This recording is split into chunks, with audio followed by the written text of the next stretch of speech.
पश्चिम बंगाल विधानसभा चुनाव के नतीजे ने इतिहास रच दिया। सोमवार अर्थात 4 मई को भाजपा ने राज्य में पहली बार पूर्ण बहुमत की सरकार बनाने का जनादेश हासिल कर लिया।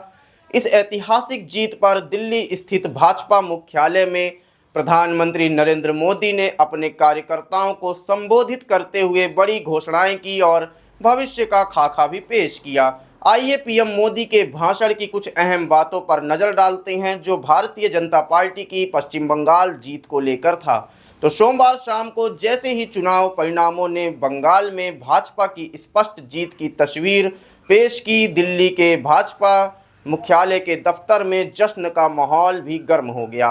पार्टी के अध्यक्ष नितिन नवीन के स्वागत के बीच पहुंचे प्रधानमंत्री मोदी ने भारत माता की जय के साथ उद्घोष शुरू किया और साथ अपना संबोधन भी शुरू किया और इसे वर्षों की साधना की एक सिद्धि का दिन भी बताया।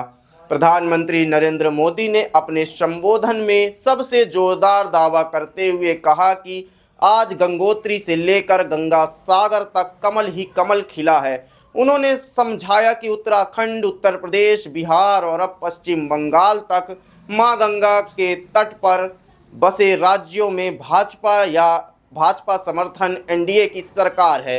प्रधानमंत्री ने बंगाल के लोगों के लिए कई अहम वादे भी इस उद्घोष भाषण में किया।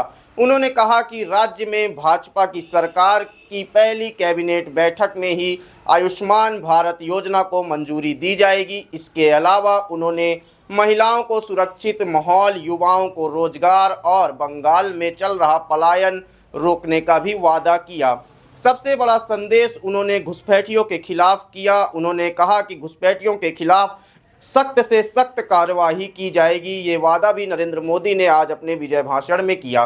प्रधानमंत्री नरेंद्र मोदी ने इस जीत को भयमुक्त बंगाल की नींव बताया और सभी राजनीतिक दलों से अपील की कि अब बदले की नहीं, बदलाव की बात होनी चाहिए। उन्होंने चुनाव के शांतिपूर्ण संपन्न होने पर संतोष जताया और अपने भाषण में प्रधानमंत्री नरेंद्र मोदी ने भावुक होकर डॉक्टर श्यामा प्रसाद मुखर्जी को भी नमन किया, जिन्होंने बंगाल को भारत का हिस्सा बनाए रखने के लिए काफ़ी बड़ी लड़ाई लड़ी थी। उन्होंने कहा कि आज उनकी आत्मा को शांति मिली होगी जब बंगाल में भारतीय जनता पार्टी की सरकार पूर्ण बहुमत के साथ आ चुकी है।